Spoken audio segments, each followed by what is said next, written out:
지금까지 살다 보면 내가 했던 일이 과연 맞는가 아니면 틀리는가 한번 쭉 반성을 한번 해볼 때가 있을 거예요. 내 나름대로는 참 잘 살았는데 그때 그 일을 하는 게 좋지 않았을까? 그때 꼭 내가 참아야 됐나? 도대체 어떤 사람이 행복한 사람인가?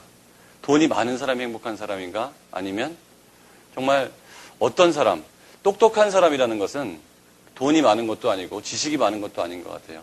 자기가 행복하게 살 수 있으면 그게 제일 현명하고 똑똑한 사람이라고 생각합니다. 이 책에서는 도대체 어떻게 살아야 될 거냐. 대체적인 기준은 뭐냐면 참지 마라. 남 눈치 보지 마라. 그리고 네가 하고 싶은 데서 살아라. 왜? 당신의 인생은 한 번이니까. 제가 얼마 전에 어떤 주부하고 얘기를 했습니다. 이 주부는 자식을 위해서, 남편을 위해서 자기 삶 하나도 없이 그냥 살아왔던 거예요. 그랬더니 이제 와서 후회스럽다는 거죠. 이 책에서 제가 듣고서 느낀 건 뭐였었냐면 내 삶인 것 같다. 나도 이렇게 살았는데 제가 살고 있는 게 좀 어떨 때는 보면 이렇게 살면 안 되는 거 아닌가라는 생각도 많이 했었지만 그냥 그대로 살았던 것이 어쩌면 맞는 것 같다. 참지 말고 살아야 된다고 생각하는데 많은 사람들이 어떤 생각을 갖고 있냐면 지금 나는 잘못하고 있어. 그때 그랬어야 돼. 앞으로는 어떤 일이 일어나지? 도대체 내가 어쩔 수 없는 걱정 속에서 살아가고 있다는 거죠.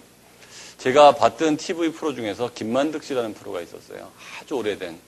김만득 씨는 누구냐면 정신병자였습니다. 가족들은 다 떠나가고 이발사였는데 다 망했어요. 그래서 미쳐버렸습니다.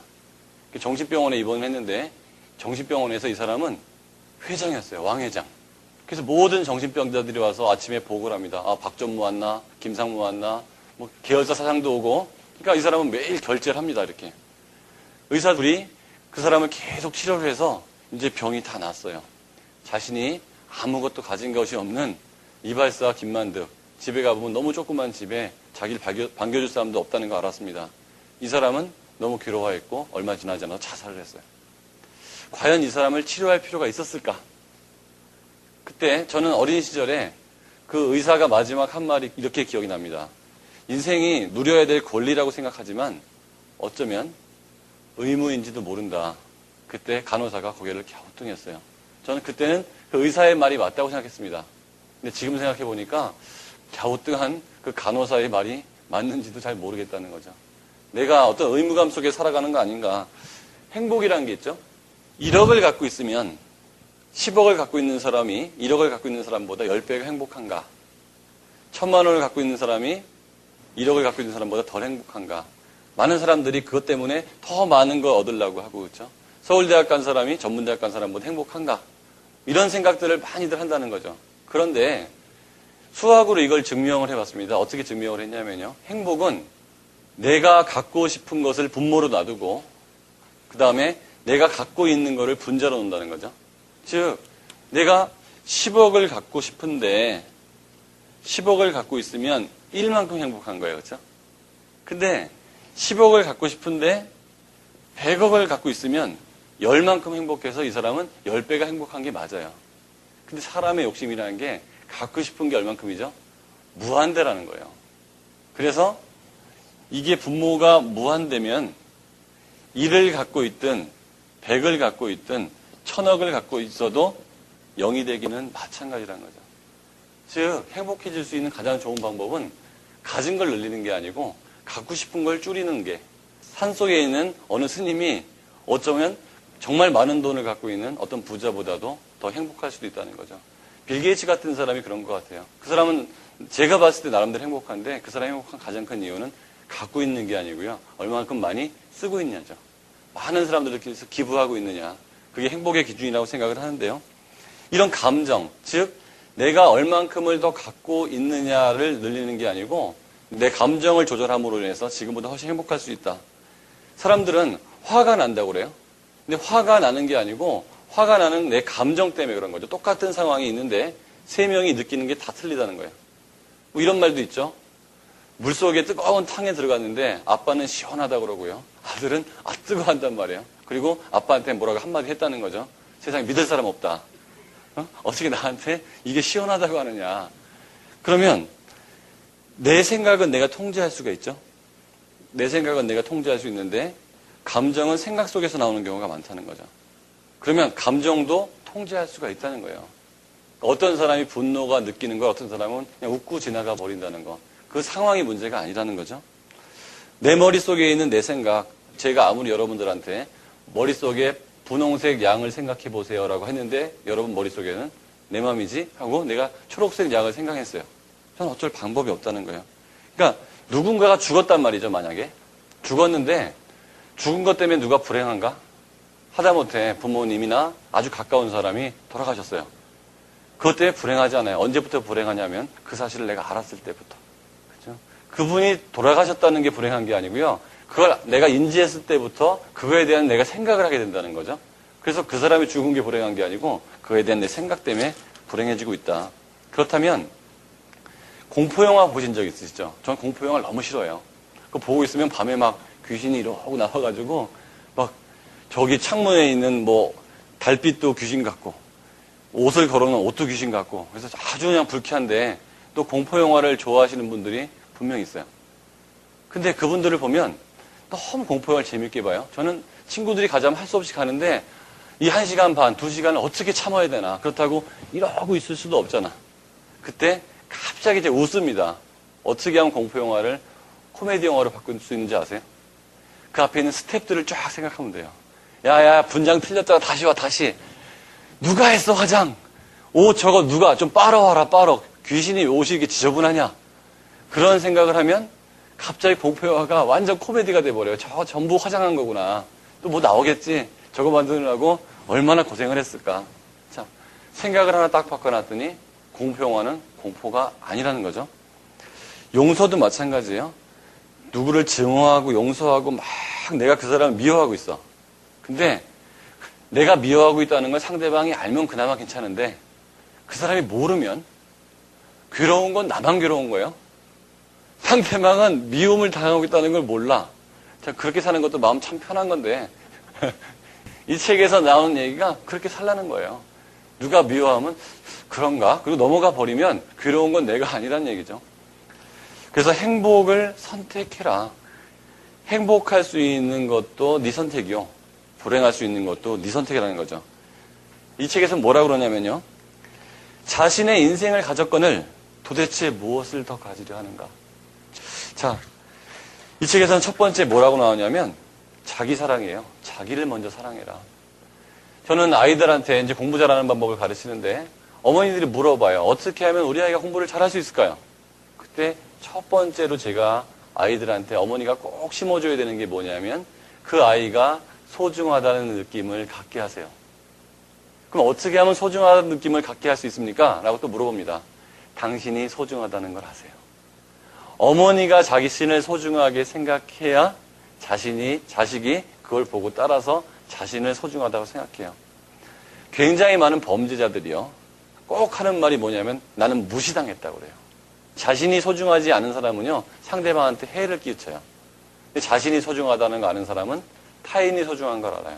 절대로 자신을 학대하는 사람은 타인한테 잘할 수가 없다는 거죠. 많은 사람들이 남을 사랑하라고 그러는데 그 전에 먼저 자신을 사랑해야 된다는 거죠. 너를 사랑하듯이 내 이웃을 사랑해라. 내 이웃을 사랑하듯이 세상을 사랑하라는 거. 그러니까 나를 사랑할지 모르면 안 된다는 거죠. 그리고 이런 말들이 있어요. 나는 멋진 몸을 갖고 있다? 몸이 나예요. 가끔씩 보세요. 어떨 때 보면 내 몸이 우울하게 보일 때가 있어요. 그건 내 몸이 우울하게 보는 게 아니고요. 남들의 기준이에요.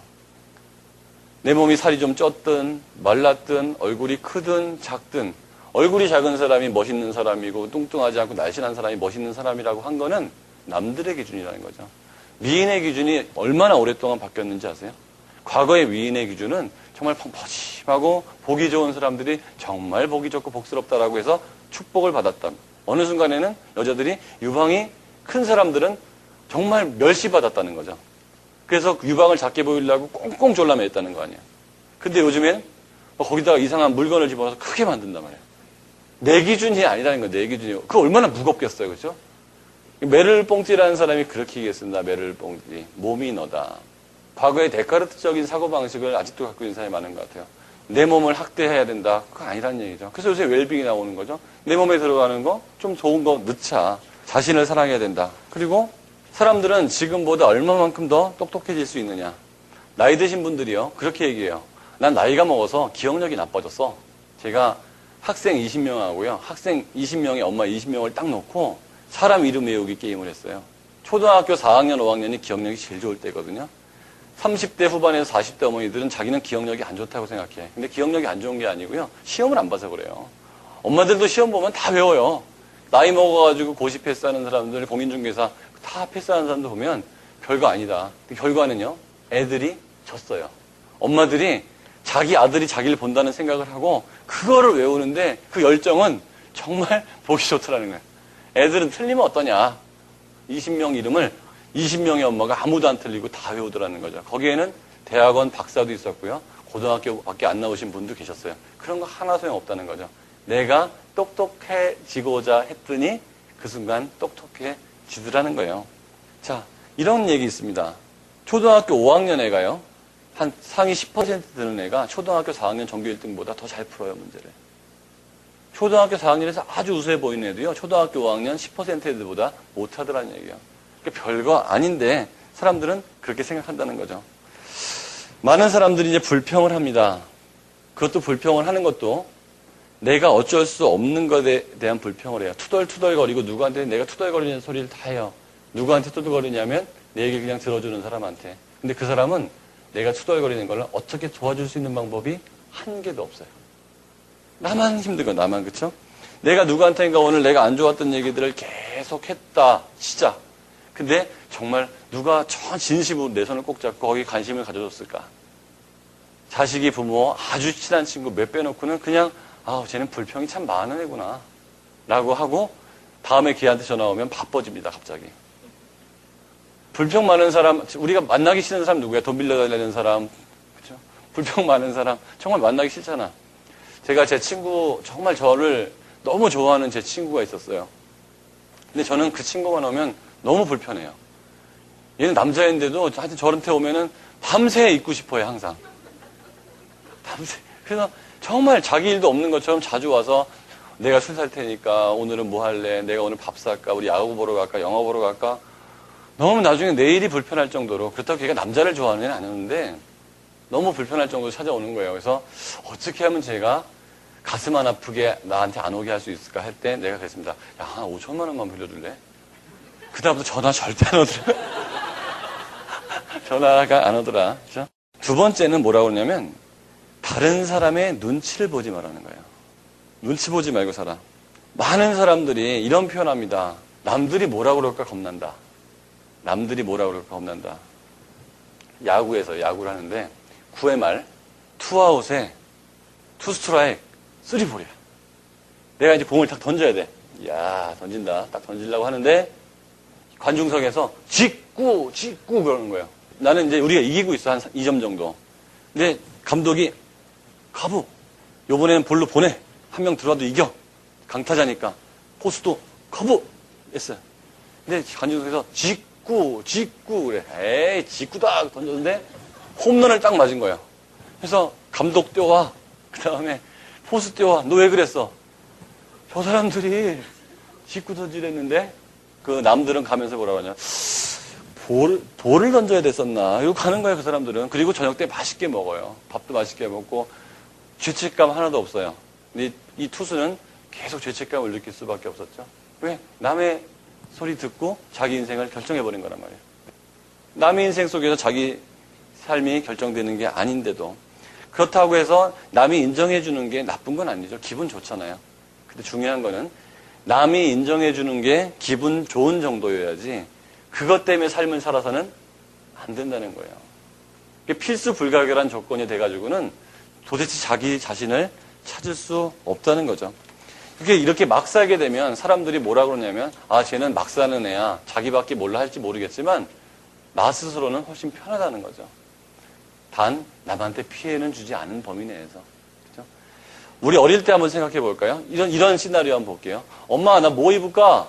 야, 넌 도대체 언제까지 나한테 옷을 골라달라고 그래? 네 맘대로 입어. 그래, 엄마, 나 이렇게 입었다. 어때? 야, 그게 뭐냐? 색깔이 안 맞잖아. 다시 갈아입어. 자, 분명히 마음대로 입으라고 그래 놓고서. 데이트할 때 제일 안 좋은, 데이트하기 힘든 여자가 뭔지 아십니까? 뭐 먹을까요? 그랬더니 아무거나요. 시켰더니 별로네요. 뭐 그럼 네가 얘기를 하지, 그렇죠? 아무거나요. 저 아니라는 건 눈치 보지 말고 자기 생각을 얘기할 필요가 있다. 칼리 지브란이라는 사람이 예언자라는 책을 썼는데요. 거기에 이런 얘기가 나와요. 당신의 자녀는 당신의 자녀가 아니다. 그들은 생명 자체를 갈망하는 생명의 아들, 딸들이다. 그들은 당신을 통해 나왔지 당신에게서 나온 것이 아니다. 그들은 당신 곁에 있지만 당신에 속해 있지 않다. 이 생각만 가져도요, 관계가 아주 좋아져요. 이런 생각이 없을 때는 오히려 관계가 의무가 되고요. 그렇지 않을 때는 오히려 굉장히 즐거운 친구처럼 됩니다. 근데 이 사회가 사람들을 눈치 보게 만든다는 거죠. 잘 생각해 보세요. 연금 낼 때 기분 좋으세요? 연금 계속 내죠. 왜? 너희들은 우리가 안 모아놓으면 다 나중에 쓸 거니까 나중에 못 살 걸 대비해서 우리가 연금을 걷었다가 나중에 줄게. 나라가 대신해 줄게. 이거 아니에요? 내가 다 할 수 있는데, 그쵸? 월급쟁이들, 너희들 월급 미리 주면 나중에 세금 안 낼 거지. 그러니까 세금 띄고 월급 줄게. 원천징수. 세상에 눈치 보게 만드는 거죠. 가사 한번 볼게요. 노래 가사. 당신 없으면 못 살겠어요. 나는 당신이 필요해요. 당신이 있기 때문에 나의 삶은 화려해졌어요.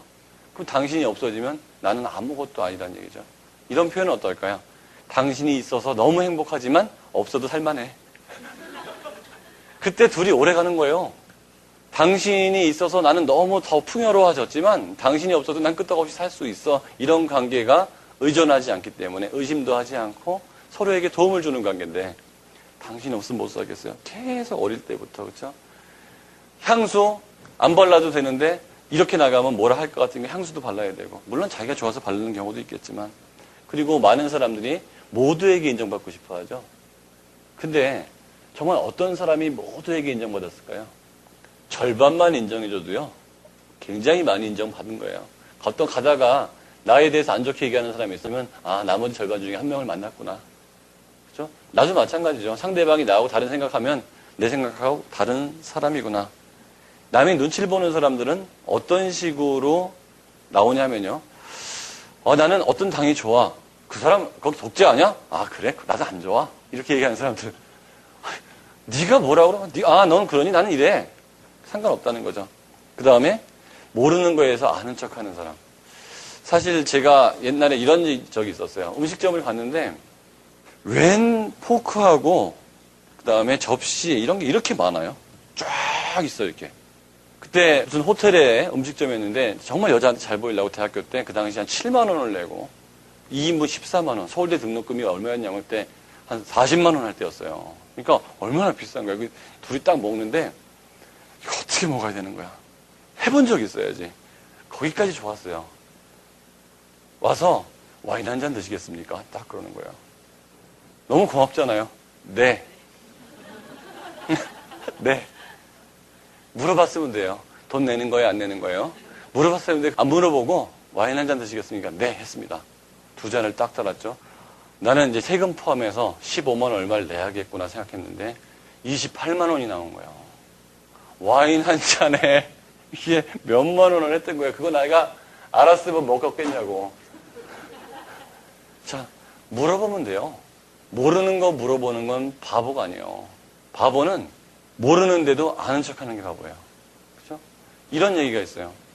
옛날에 유학생이요. 미국으로 유학을 가는데 비행기가 없던 시절에 배를 타고 갑니다. 배를 쫙 타고 가는데 엄마가 돈이 없으니까 고학생이니까 주먹밥서부터 시작해서 건빵, 김치, 장아찌 하여튼 배 안에서 한 달 동안 먹을 수 있는 한 달 동안 가야 되니까 음식을 다 싸준 거예요. 남들은 뭐 스테이크도 먹고 햄버거도 먹고 고기도 먹고 다 먹고 있는데 얘는 매일 김밥에 무슨 주먹밥에 건빵 나중에 막 입에서 냄새가 나요. 밀가루 냄새, 건빵 냄새가. 호주머니 다 뒤져보니까 거기 가가지고 이제 하숙집 들어가고 등록금 내고 남아서 조금 남은 돈이 있어. 이제 내일 모레 이제 배가 도착하는데 한 끼라도 고기 먹자. 그리고 레스토랑에 가가지고 고기 얼마예요? 그랬더니 여기에 모든 식사는 배값에 포함되어 있습니다. 이틀 남았는데 이제 배값에 포함되어 있는지 물어봤으면 되잖아. 그 다음부터 거기 있는 고기를 계속 먹어가지고 배탈이 나가지고 다. 자, 이게 남 눈치 보기 때문에 안 물어본 거 아니에요? 내가 물어보면 그것도 모르냐고 얘기할까봐. 그렇죠? 우리가 많이 얘기하죠. 오늘 날씨가 정말 좋죠. 그렇죠. 영어로 isn't it? 부가의문문. 날씨가 너무 좋죠. 그렇죠. 뭘 또 그것까지 인정을 구해. 날씨가 좋네요 하면 되는 거죠. 그렇죠? 아예 습관이 돼 있다는 거죠. 마치 그게 예의 바른 것처럼. 그 다음에 세 번째는 뭐냐면요. 나한테 붙어 있는 꼬리표를 띠라는 거예요. 꼬리표가 뭐냐면 이런 거죠. 난 항상 그랬어. 그게 나야. 난 원래 수학을 못해. 난 뚱뚱해. 난 요리를 못해. 난 게을러. 이렇게 얘기하는 사람들 있죠. 그리고서 절대 안 고치죠. 그렇게 얘기했기 때문에. 꼬리표라는 건 굉장히 무서워요. 그걸 붙여놓는 순간 나는 그걸 안 버려요. 이런 말이 있어요. 나는 뭐 옷은 아무렇게나 입고 다녀. 라는 말을 한 다음부터 절대로 옷을 깨끗하게 안 입고 다니죠. 그렇죠? 그거 나를 방어하는 것 중에 하나예요. 나는 머리가 안 좋아라고 얘기하는 사람들. 대체로 난 수학을 못해라고 얘기하는 사람들은 있잖아요. 대체로 수학을 못하고요. 수학의 실수도 해요. 그리고 수학 공부를 안 해요. 못한다고 얘기했기 때문에 증명을 하는 거죠. 나는 뚱뚱이라고 하는 사람 치고 뭐 많이 안 먹는 사람이 없어요. 난 원래 뚱뚱하니까. 제가 대학교 때 그런 경험이 있었어요. 제가 굉장히 말랐었거든요. 그래서 우리 이제 친구들 중에 뭐 별명이 빠따, 뭐 몸통이, 뭐 이런 애들이 있는데, 이제 몸통이, 빠따, 베둘레헴, 전부 다 뚱뚱한 사람들의 별명이잖아요. 걔네 3명이 다니는데, 야, 너희들 어떻게 살이 찌냐? 그랬더니, 난 살이 안 쪄. 그랬더니, 형, 살은 먹으면 쪄. 안 쪄, 난 먹어도. 우리하고 딱 한 달만 다녀볼까? 그런 거예요. 어떻게 하는데, 우리는 다음에 오는 버스가 홀수인지 짝수인지 4개에서 탕수육 4개. 다음에 오는 버스가 홀수냐 짝수냐. 우리 맨날 4개가 먹는 거야, 형. 그것도 하루에 4번씩 해. 우린 버는 돈 다 어디다 쓰는지 알지? 다 먹어, 우린 그거. 형 당구 칠 때 우리는 먹어. 아, 그렇구나. 자, 내가 말랐다고 얘기하면 그때부터는 먹는 거를 안 하게 되더라는 거죠. 난 원래 그래. 난 어떻다. 이런 꼬리표들. 이런 꼬리표들이 언제 생기냐면요. 어릴 때 남들이 붙여줘요. 아이, 못난 놈. 아유, 이 집 남자들은 다 왜 이런지 몰라. 삼촌서부터 아버지 너까지 왜 이러니. 다 속색여요. 이런 사람들 있죠. 온통 그 집안을 다 꼬리표를 다 붙여준 거죠. 그러면 이 아이가 그 꼬리표대로 사는 거죠.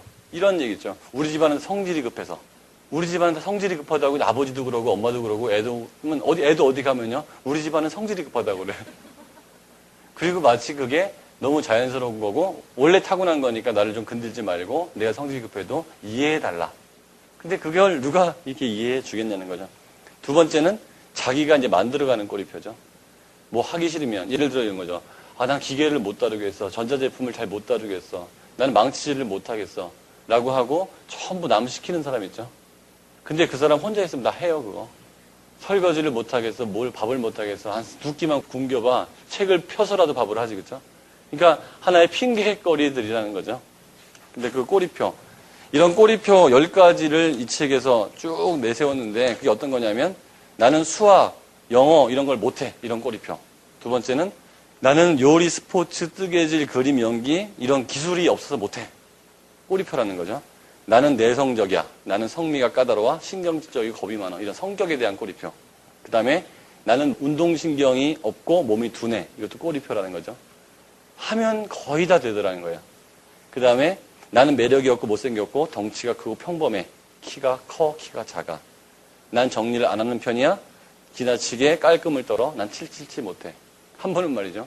제가 초등학교 때부터 시작해서 좀 잘 잊어버렸어요. 그리고 어머니가 저한테 늘 넌 잘 잊어버리는 놈이라고 그래요. 그러니까 꼬리표가 딱 붙으니까요. 더 잊어버리는 거 아세요? 여름에 우산을 보통 10개쯤 잊어버려요.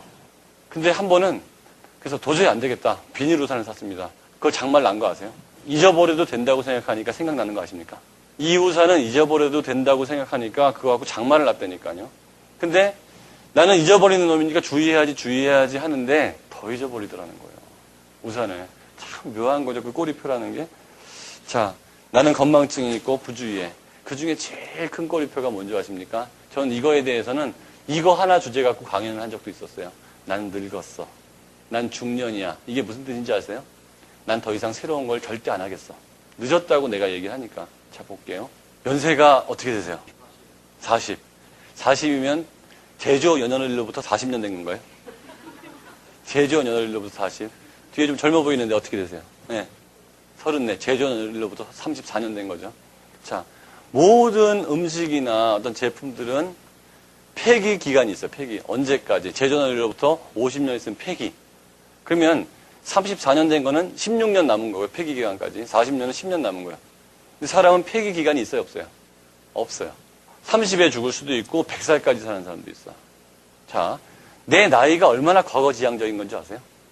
내가 50이면 있잖아요. 제조연료로부터 50 된 건데 이건 어쩔 수 없는 50년이죠. 그러면 내가 90살까지 잘 관리하면 살 수 있다. 라고 하면 앞으로 얼마 남았죠? 40년 남았어요. 그러면 지금 20살짜리가 건강관리 잘못하고 막 길도 아무렇게나 막 건너. 얘가 60살까지 살 가능성보다요. 건강관리 잘하고 정신건강 좋은 사람이 90살까지 살 가능성이 더 높아요. 그럼 20살과 50살은 동갑이에요. 살아갈 날로만 보면. 제가 한 3년 전에 대학원을 갔어요. 왜 갔는지 아십니까? 40 딱 돼가지고. 간 이유가 뭐였냐면 30살 될 때까지는 내 삶이 아니었다고 생각한 거예요. 학교도 다니고 뭐 시키는 대로 했고 30살부터 내 삶이다 생각하니까 제가 10년 살았더라고요. 40 딱 됐을 때. 근데 건강관리를 웬만큼만 해도 80까지는 살지 않겠냐. 그러면 내 인생에 이제 5분의 1밖에 안 산 거예요. 내 맘대로 산 거는.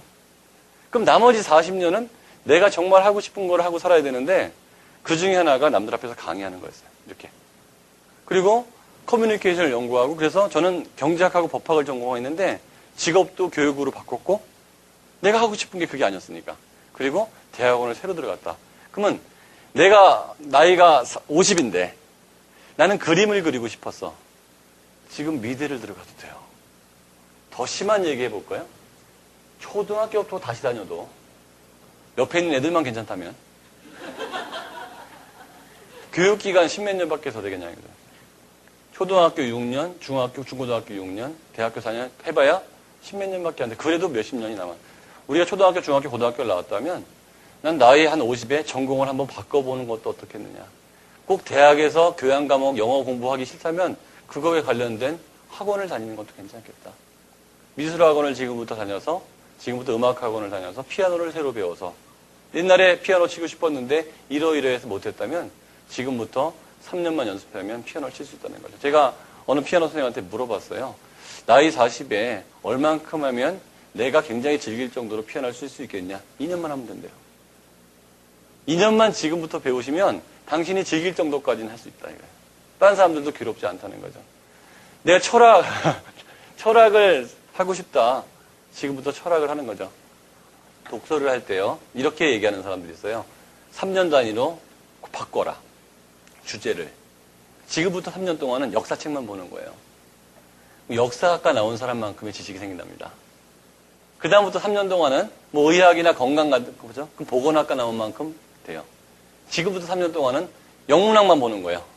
번역된 뭐 셰익스피어도 있고 뭐 그럼 영문학자의 지식만큼 생긴대요. 자, 그러면 대학을 꼭 다니지 않더라도 책 속에 길이 있다고 그러잖아요. 그렇죠? 15년 동안 대학을 5개 나온 만큼 내 삶이 풍요로워질 수도 있는데 내가 늙었다는 생각. 자, 과거지향적으로 어쩔 수 없는 50년을 보지 말고요. 지금부터 나머지의 삶을 보자는 거죠. 내가 어쩔 수 있는 것만 내 거잖아요. 그렇죠? 초등학교 6학년과 30살이 동갑일 수도 있어요. 사실 65세하고요. 85세, 건강관리 잘한 85세가 건강관리 잘 못한 65세보다 더 젊어요. 20년 정도는 동갑이다, 동갑. 동창회 갔더니 삼촌들이 너무 많이 나와 있어, 삼촌들. 누가 성훈아 그러는 거예요. 그랬더니 내 선생님 그랬더니 너하고 동창이야. 머리 다 벗겨지고 허옇고 배 이만큼 나오고 가만히 땀을 줄줄 흘리면서 숨을 이렇게 쉬어.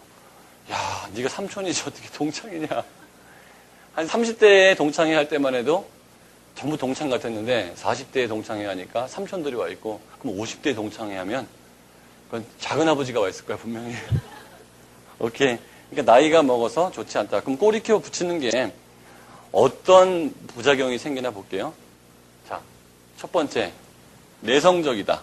난 내성적이라고 그랬어요. 난 내성적이다. 저 사람들은 너무 멋있다. 한번 가서 말 한번 붙여볼까? 아니야. 왜?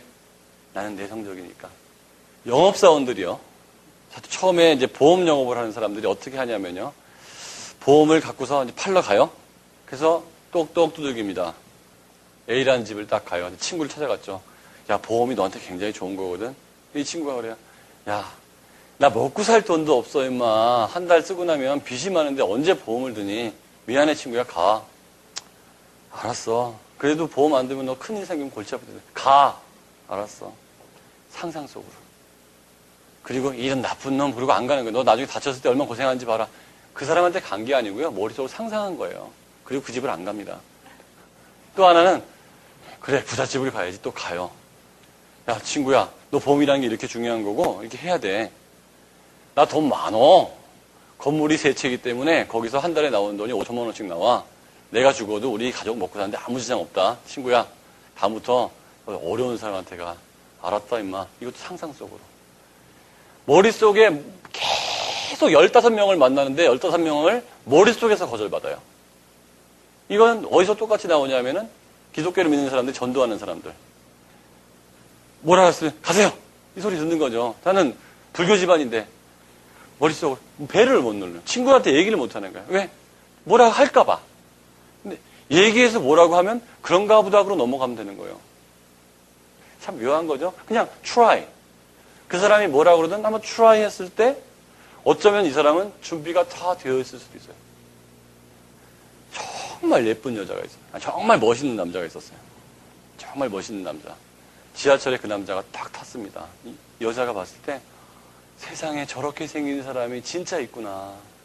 나는 저건 동화책에만 있는 줄 알았는데 가슴이 벌렁벌렁벌렁하죠. 그리고 지하철 유리창에 비친 자기 모습을 본 거예요. 저 남자가 날 좋아할 리가 없지. 그러니까 갑자기 화가 나죠. 그래서 볼펜으로 옆구리를 확 찔렀대요. 남자 놀랐을 거 아니에요. 왜 찌르십니까? 못 먹는 감 찔러봤어요. 실화예요, 실화. 그러니까 제가 왜 못 먹는 감입니까? 하여튼 그런 게 있어요. 기분 나빠요, 당신 보고 있으니까. 저 언제 본 적 있습니까? 없어요. 오늘 처음 봤어요. 얘기하다 보니까 이 얘기가 나온 거죠. 당신이 내 이상형인데 당신 같은 사람이 날 좋아할 리 없다. 그래서 당신 어디서 내리냐 했더니 어디서 내리는데 그러면 우리 한번 차나 한번 마셔봅시다. 둘이 결혼했다는 거 아닙니까? 안 찔렀으면 모르잖아. 혹 있잖아요. 정말 잘난 남자들 있죠. 봤을 때 너무 잘나 보이는 남자들이 의외로 아무 여자나 결혼하는 거 아세요? 의외로. 그러니까 아무 여자가 이상한 표현이고 그러니까 우리가 생각했을 때 조건 대 조건이 아닌 여자. 그러니까 뭐 이 사람은 박사하고 너무 잘났고 돈도 많이 버는데 학력이 훨씬 안 좋은 사람하고 결혼하는 경우도 있고 이 사람 너무 부자인데 정말 가난한 집 사람하고 사랑에 빠져 결혼하는 경우도 의외로 많아요. 왜 그런지 아세요? 굉장히 많이 갖춘 사람들은 너그러워요, 생각보다. 그래서 굉장히 따지는 사람도 있지만 너그러워서 그래, 사람 하나 괜찮으면 괜찮다라고 생각하는 경우도 의외로 많아. 아니면 말고잖아. try, 그렇죠? 그런데 눈치 보다 보면 그게 안 된다는 거죠. 그럼 꼬리표를 어떻게 던져야 되겠느냐. 빨리 꼬리표를 떼어버려야 될 거 아니에요. 그래야 내가 그 눈치로부터 자유로워지니까. 꼬리표를 뗄 수 있는 제일 좋은 방법은 과거형을 쓰래요. 나는 지금까지 내성적이었어. 나는 지금까지는 설거지를 잘 못했어. 지금까지는 수학을 잘 못했어. 지금까지는 용기가 없었어. 라고 자꾸 얘기를 하래요. 혹시 내가 꼬리표가 있다면 이런 꼬리표를 달고 사는 거 어떨까요? 나는 꼬리표 떼는 게 습관이야. 물론 좋은 꼬리표는 갖고 있으면 좋겠죠. 나는 예뻐. 세상에 착각이 두 개 있다고 그러잖아요. 지가 굉장히 예쁜 줄 아는 착각과 지가 못생겼다는 착각. 지가 잘났다는 착각과 못났다는 착각이 있는데 남에게 피해를 주지 않는 범위 내에서는 잘났다는 착각이 낫다는 거죠. 내가 잘났다고 했을 때 남들이 기분 나빠하는 거는 그건 시기심이에요. 그죠? 그건 피해 주는 게 절대 아니에요. 너무 예쁜 거 같지 않니 나? 그러면 그러는데 나 스스로는 굉장히 건강하게 살고 하는 사람들은요. 나 20년 있다가 할머니 돼 있고요. 난 아직도 예쁘다는 소리 하고 다닌다니까요. 그렇죠? 마리 앙뚜아네트라는 여자 아시죠? 그 여자가 감옥에 갇혔는데요. 정말 예쁘다고 그랬잖아요.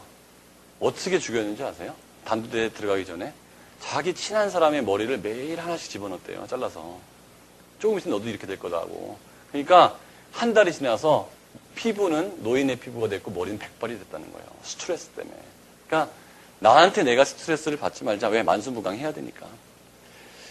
그 다음에 네 번째는 옛날 거 자책하지 말고 미래 걱정하지 마라 이거야. 옛날 거 자책하지 말고 미래 거 걱정하지 마라. 왜? 미래의 일은 내가 어쩔 수 없고 과거 일도 어쩔 수 없죠. 자책해도 소용없고 걱정해도 소용없다는 거예요. 지금 현재가 선물이라는 거죠. 자책감은 과거에 내가 행한 어떤 행위에 대해서 굉장히 괴로워하는 걸 의미하고, 걱정은 일어날지도 모르는 어떤 일 때문에 안절부절 못하는 거죠. 자, 사람이 이성을 잃고 날뛰게 되는 것은 오늘의 경험 때문이 아니라는 거예요. 어제 일어난 일에 대한 그 후회, 그리고 내일 일어날지도 모르는 일에 대한 두려움 때문에 지금 안절부절 못하다. 그렇지 않아요? 그렇죠? 내가 지금 안절부절 못하는 거, 뜨거운 거 만났을 때 이런 거 빼놓고, 그렇죠? 일주일 가운데 절대 걱정하지 않아도 될 이틀이 어제와 내일이래요. 어제도 걱정할 필요 없고 내일도 걱정할 필요 없다. 자책감이란 아무리 자책해봤자 바꿀 수 없는 거고, 이런 자책감이 나한테 드는 가장 큰 이유는 어린 시절에 부모로부터 물려받은 경우가 참 많답니다. 남들이 뭐라 그러겠니? 너 때문에 창피하다. 그래서는 안 되는 거야. 똑바로 살아.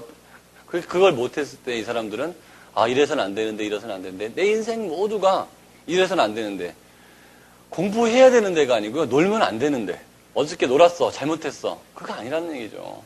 그게 잘못한 게 아닌데 자책하고, 그 다음에 성인인 경우에는 스스로 지켜야 한다고 생각하는 어떤 규율을 어긴 다음에 계속 자기 자책을 한다는 거죠. 내가 한 번만 더 그런 일 하면 아빠가 너 싫어할 거야. 자책하는 거죠. 아빠가 싫어하겠구나. 남편이 싫어하겠구나. 상사가 싫어하겠구나. 자, 계속 그런 생각 속에서 헤어나지를 못한다는 거죠. 그리고 엄마가 아이들한테 아이를 망가뜨리는 가장 좋은 멘트가 뭔지 아세요? 나 너 위해서 희생했었다. 어쩜 너 나한테 이럴 수 있니? 이거. 와, 그 얘기 옛날에 들을 때 기분 어떠세요? 그거 내가 하고 있지는 않은지, 그쵸? 이런 거죠. 저 지하실 가서 의자 하나 좀 갖고 올래? 엄마 나 지금 텔레비 보고 있거든? 아이, 그래, 그럼 내가 갔다 올게. 내가 허리가 아프지만 그거 갖고 오다 넘어지더라도 어쩔 수 없지 뭐. 그래서 넘어졌어. 애로 하여금 그때 네가 갖고 왔으면 참 좋았을 텐데 내가 허리가 참 아프다. 너 때문에. 평생 너 괴로워하라는 거죠. 자식을 그렇게 사랑하면서도 자식이 괴로워하면 되겠느냐는 거죠. 또 이런 얘기지. 나 10달 동안 뱃속에 넣어놓고 18시간 동안 아팠다. 그건 아니죠. 원초적 자책감을 주는 거죠. 태어난 게 죄야, 그러면. 나는 엄마를 10달 동안 힘들게 했고 18시간 동안 아프게 했구나. 그게 자책감이죠. 그래서 애가 얼마나 발전하겠냐는 거죠. 나는 너 하나 바라보고 산다. 그렇죠? 내 아버지랑 이혼 못하고 사는 것도 다 너 때문이다. 그 자책, 걔한테 굉장한 책임감을 주는 거죠. 그 다음에 전화할 때 어머니들은 여기 젊어서 그러는데 나중에 나이 드신 다음에 그러겠죠. 뭐 자주 안 와도 괜찮아. 우린 여기서 잘 지내고 있어. 너는 그냥 지금처럼 편하고 즐겁게 살아라. 편하게 살아. 그 뒷단에 그 굉장히 많은 자책감을 딱 주죠. 편하게 살아. 그 다음에 넌 손가락 부러졌니? 전화요금 내가 내줄까? 그 다음에 이웃이 어떻게 생각하겠니? 그죠? 이 다 책에 나온 얘기인데 제가 지어낸 얘기가 아니고요. 네가 실패하면 남들이 어떻게 볼까 두렵다.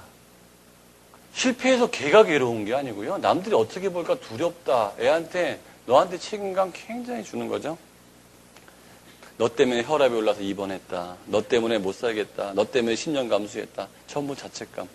이러다가 이제 애들이 마음 약해지기 시작하면요. 부모님이 돌아가시면 자기 책임 때문이라 생각돼.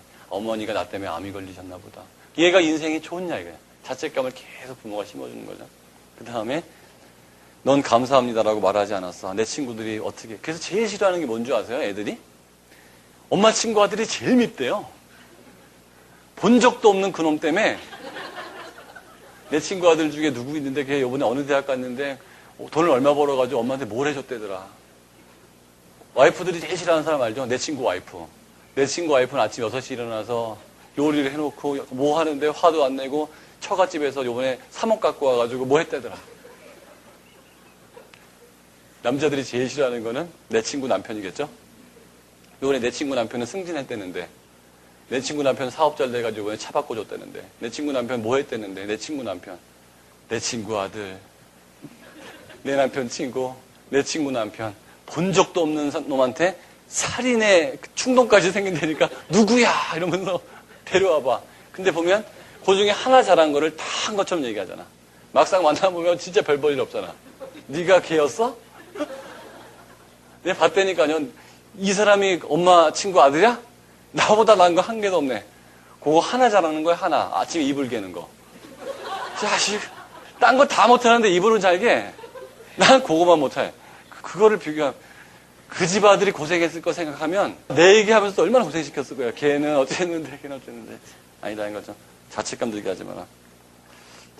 20년 전에 당신이 한 행동, 과거 갖고 괴롭히는 거 있죠. 제일 안 좋은 게 뭐죠? 용서는 하지만 잊진 않겠다. 너 재작년에, 3년 전에, 20년 전에 굉장히 많은 사람들이요. 보면 30년 전에 혼수 갖고 아직 싸우는 거 아세요? 그때 말이야, 그거 뭐 어쩌고 저쩌고. 정말 자책감, 과거로부터 자유로워져야 됩니다. 아이들한테 그런 자책감을 주면요, 반드시 복수당합니다, 아이들한테. 어떤 식으로 복수당하는 줄 아세요? 셀리 아빠는 요번에 자전거 사줬댔는데, 걔네 집은 돈이 많은가 봐. 딱 보는 거죠, 아버지. 지질이 돈도 못 벌어는 우리 아버지. 누구네 엄마는 내가 시험 못 봐도, 그냥 걔가 시험 못 봐도 이게 안아준다는데, 나 걔보다 6점이나 더 잘 받았는데, 엄마는 왜 그래? 걔네 엄마하고 비교하는 거고. 언제부터 습관이에요? 엄마가 옛날부터 비교하는 거 그대로 반사하는 거죠. 아니라는 거죠. 나중에 아이는 그렇게 생각한대요. 난 주워다 기른 자식이 틀림없어. 신자 확인 한번 해봐야겠다. 어떻게 나한테 이럴 수 있어, 우리 엄마가. 똑같이. 그죠? 팁을 주는 것도 마찬가지죠. 정말 기분이 좋아서 팁을 줘야 되는데 남이 팁을 주니까 주는. 여러분 그거 아십니까? 남자가 여자친구한테 갔을 때 팁이 훨씬 더 많아진다는 거. 미국의 케이스죠. 여자친구랑 같이 갔을 때 1달러 줄 거를 5달러 주고 나온다는 거죠. 잘 멋있어 보이려고. 근데 5달러 줄래다가 여자친구 화장실 가면 싹 뺀다는 거 아니에요. 실제로 영화에서도 그런 장면을 본 적이 있어요. 그 사랑의 블랙홀이라는 영화에서 그 짓을 하더라고요. 놀래다가 뺐더니 그 점원이 깜짝 놀라는 거죠. 자, 이렇게 자책감이 있으면 내 마음은 어느 정도 편할지 몰라요. 편할지 모르지만 결과적으로 나한테 돌아온 건 없다는 거죠. 자책감을 없앨 수 있는 전략이 있다면 내가 과거에 어떤 생각을 갖고 있든 간에 과거는 하늘이 두 쪽이나도 바뀌지 않는다는 거. 또 하나는 내가 죄책감을 느껴도 과거는 바꿀 수 없고 그렇다고 더 좋은 사람이 되지도 않는다는 거. 반성을 하는 거하고 틀려요. 내가 잘못한 걸 반성하고 더 좋은 쪽으로 가야 되겠다는 거하고 과거에 묻혀 있어서 그건 내가 잘못한 거야, 실수한 거야, 그때 그래서는 안 되는데를 계속하는 건 틀리다는 거죠. 그 다음에 내가 선택했지만 다른 사람들이 마땅치 않게 여길 수 있는 것도 해보세요, 이제는. 예를 들어서 청바지를 입으면 안 되지 않나? 입어보세요. 짧은 치마 입으면 안 되지 않나? 입어보세요. 남들이 뭐라고 할까? 해보는 거죠. 그리고 남들이 뭐라고 그러면 내가 원해서 했어라고 얘기하면 되는 거예요, 그때부터.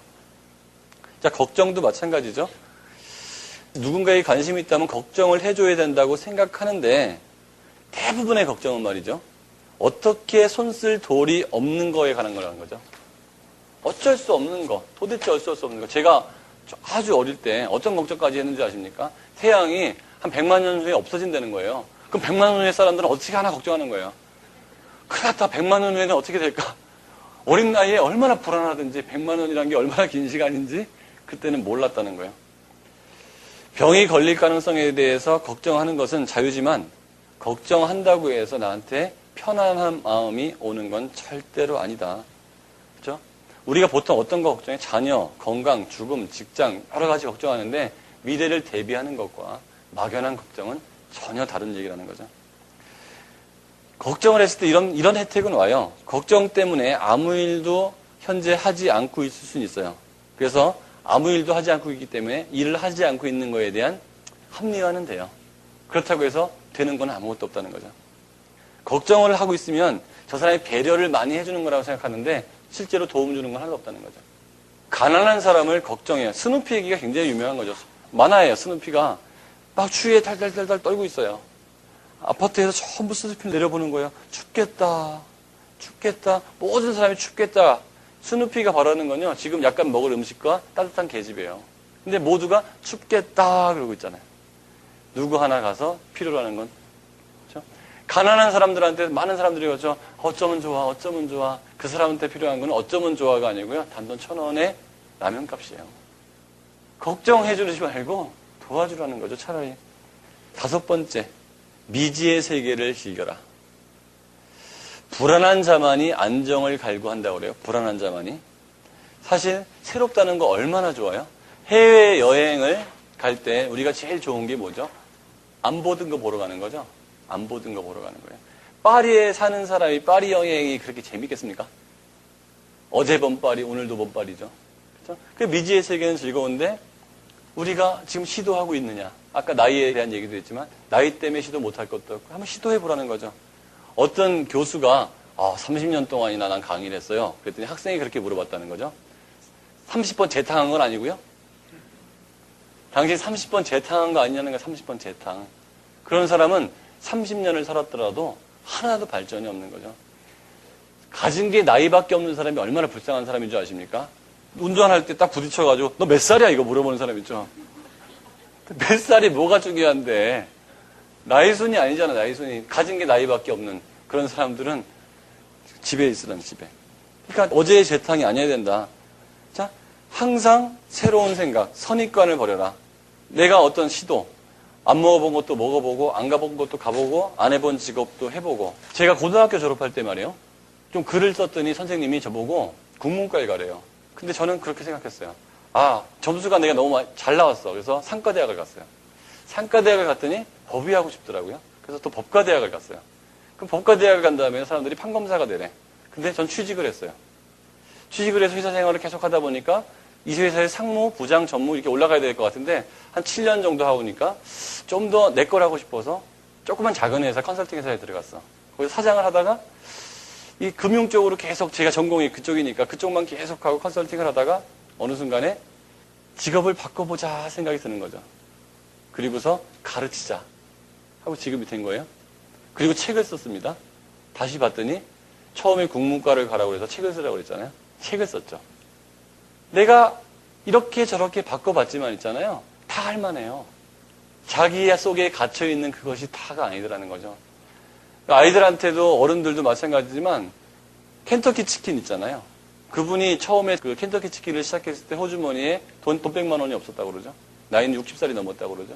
그때 새로 시작해서 전 세계적인 치킨 회사의 사장이 됐다고. 늦을 때가 없다는 거예요. 자, 그 다음에 정말 안전한 게 있다면 편안한 마음. 나는 할 수 있다는 자신감. 그걸 갖고 있는 게 최고 안전하다는 거죠. 세상이 안전하다는 거. 그 다음에 많은 사람들한테 최선을 다하라고 그러는데 최선을 다하라고 하는 것도 굉장히 큰 부담이라는 거야. 최선을 다하라고 하지 말고 그저 노력해봐 정도가 좋다는 거죠. 최선 컴플렉스, 베스트 컴플렉스 이거 안 좋다는 거죠. 나도 완벽주의자, 그렇죠? 그냥 힘껏 노력해봐 이 정도가 좋다는 거죠. 저는 사람들한테 그렇게 얘기합니다. 최선을 다하면 지쳐요. 때문에 한 네가 할 수 있는 거에 8, 90%만 꾸준히 하는 게 어떻겠느냐라고 얘기합니다. 8, 90%. 자, 6번째는 뭐냐면 의무에 끌려다니지 않는다. 의무. 우리는 법은 합법적인 걸 원하지 그게 옳고 그른 게 없어요. 예, 합법적인 게 있지 옳고 그른 게 없다는 거죠. 자, 왜 기분이 안 좋은가? 남에 의해서 기분이 안 좋은 게 아니고요. 내 내부에 의해서 기분이 안 좋은 거라는 거죠. 누가 더 옳고 누가 더 그른 게 아니고요. 다른 게 있다는 거죠. 그렇기 때문에 내가 반드시 해야 되는 그 의무 때문에 살아갈 필요는 없다는 거예요. 개가 짖으면 돌아가면 되지 개한테 설득을 하려고 할 필요가 없다. 7번째는 정의란 것도 없다는 거예요. 너무 정의롭게 살아갈 필요도 없다. 그저 어길 수 있는 게 약간 있다면 그걸 어겨도 좋다. 우리의 역사는 법을 어긴 사람들이 법을 바꿈으로 일어났어요. 지금까지 옳았던 것이 언제까지 옳지는 않다는 거죠. 8번째, 뒤로 미루지 않는다. 지금 할 일, 나중에 할 일. 뒤로 자꾸 밀어버리면 그건 오늘을 잡아먹는 행동이라는 거죠. 오늘을 잡아먹는 거. 내일은 오지 않고 오늘만 있는데 계속 미루고 있다. 9번째, 다른 사람한테 의존하지 말자. 내가 할 수 있는 것들이 너무 세상에 많은데 인간관계, 너 없으면 안 된다. 인간관계. 그렇다고 친하게 지내지 말라는 얘기가 아니에요. 하지만 자녀도 내 소유물이 아니고 나의 행복이 우선이고 타인 때문에 내가 불행해지는 말하는 얘기입니다. 야, 시간이 없기 때문에 마지막 10번째를 하고 제 강의를 마치도록 할게요. 마지막 10번째는 뭐냐면 화내지 않는다예요. 제가 아까도 한 얘기지만 화를 내지 않도록 노력할 필요까지는 없을지 몰라요. 근데 화를 내가 내고 있으면 기분 나빠지는 건 나라는 거죠. 화를 내는 게 어떻게 보면 스트레스 해소에 도움이 된다고도 해요. 하지만 화를 내지 않는 습관을 갖고 있다 보면 화가 안 나는 거예요. 자, 지금 10가지 행복한 이기주의자가 되기 위한 조건들을 얘기했습니다. 이 모든 것들을 우리가 다 하루아침에 해나갈 수는 없다고 생각해요. 하지만 저는 이 책을 읽으면서 어떤 생각을 했었냐면 이거는 내가 하고 있었다. 이거는 해야 되겠다. 하고 있었다. 해야 되겠다. 하면서 생각하면서 마지막에 드는 생각이 뭐였었냐면 한 가지 생각입니다. 사람은 행복해야 한다. 그리고 그 행복은 내 마음속에 있다. 그게 아이든 어른이든 80이 넘어서 이제 백발이 성성한 노인이든 누구에게나 그럴 자유가 있다는 거죠. 헌법에도 나와 있죠. 모든 국민은 행복을 추구할 권리가 있다. 제 강의 여기서 마치도록 하겠습니다.